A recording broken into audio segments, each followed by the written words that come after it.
Hello dear viewers, myself Nasir and you're watching Mr. Zawji's YouTube channel. Today we are going to discuss about the topic of dominance. Dominance में क्या होता है, हमारे पास दो alleles आते हैं। अब अलील्स क्या हैं? सबसे पहले हमारे पास जेनेटिक मटेरियल डीएनए आता है। डीएनए का स्मॉल पार्ट होता है हमारे पास जीन्स, और जीन्स के अंदर हमारे पास पार्टनर्स होते हैं। इन पार्टनर्स को हम कहते हैं अलील्स। अलील्स अब दो तरह के होते हैं। एक होता है आपके पास होमोजाइगस, जिसमें दोनों या तो डोमिनेंट हों या दोनों ही अलील्स जो आपके पास रिसेसिव हों। और उसके बाद दूसरा आपके पास दूसरे टाइप के अलील्स आते हैं जो कि हेटेरोजाइगस होते हैं। हेटेरोजाइगस अलील्स के अंदर क्या होता है, एक होता है डोमिनेंट और एक होता है रिसेसिव।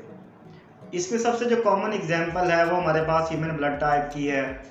आई जो हमारे पास लेटर है, इसको रिप्रेजेंट किया जाता है for the representation of the alleles, और इसके ऊपर हमारे पास होते हैं डिटर्मिनेंट्स जो कि बताते हैं कि डोमिनेंट है या फिर रिसेसिव है। अगर कैपिटल जो वर्ड है यूटिलाइज हो रहा है, इसका मतलब है कि अलील जो है वो डोमिनेंट है, और अगर स्मॉल लेटर यूज़ हो रहा है इसका मतलब है कि अलील जो है वो रिसेसिव है। अब डोमिनेंस की हमारे पास टाइप्स हैं, जैसे कि कंप्लीट डोमिनेंस है, इनकम्प्लीट डोमिनेंस है और को डोमिनेंस है। सबसे पहले हम देखते हैं कंप्लीट डोमिनेंस की। कंप्लीट डोमिनेंस की बात कर लेते हैं।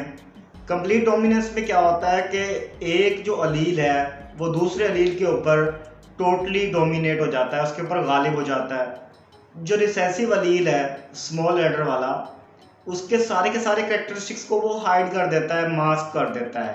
That is called as complete dominance. जैसे कि अगर हम बात करें कि वाई क्रोमोसोम जो मेल से आता है उसके ऊपर SRY हमारे पास जो जेंडर डिटर्मिनिंग अलील है वो होता है। अब वो डोमिनेट कर जाता है X क्रोमोसोम के ऊपर, और जो जेंडर है बेबी का वो मेल होता है। ये तो हमारे पास एक कंप्लीट डोमिनेंस की एग्जांपल है। और अगर हम देखें इनकम्प्लीट डोमिनेंस में क्या होता है कि जो हमारे पास दो अलील्स होते हैं, एक होता है डोमिनेंट और एक होता है रिसेसिव। वो दोनों क्या करते हैं, उनका एक हेटेरोजाइगोट निकल आता है, उनकी एक पार्शियल या इंटरमीडिएट स्टेज निकल आती है। That is called as incomplete dominance. मिसाल के तौर पे हम क्रॉस करवाते हैं between the white and the red flower. अब वाइट और रेड को जब हम क्रॉस करवाते हैं इनकी पेरेंटल जनरेशन को, P1 जनरेशन को, तो F1 जनरेशन हमारे पास आती है।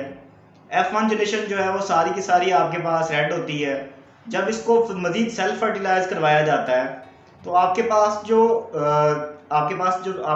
फिनोटाइपिक रेशो आती है 3:1। उसमें से हमारे पास एक जो है वो होमोजाइगस रेड होता है, दो आपके पास पिंक होते हैं, pink in colour, that is intermediate stage, और एक जो आपके पास वाइट होता है, ट्रू होमोजाइगस।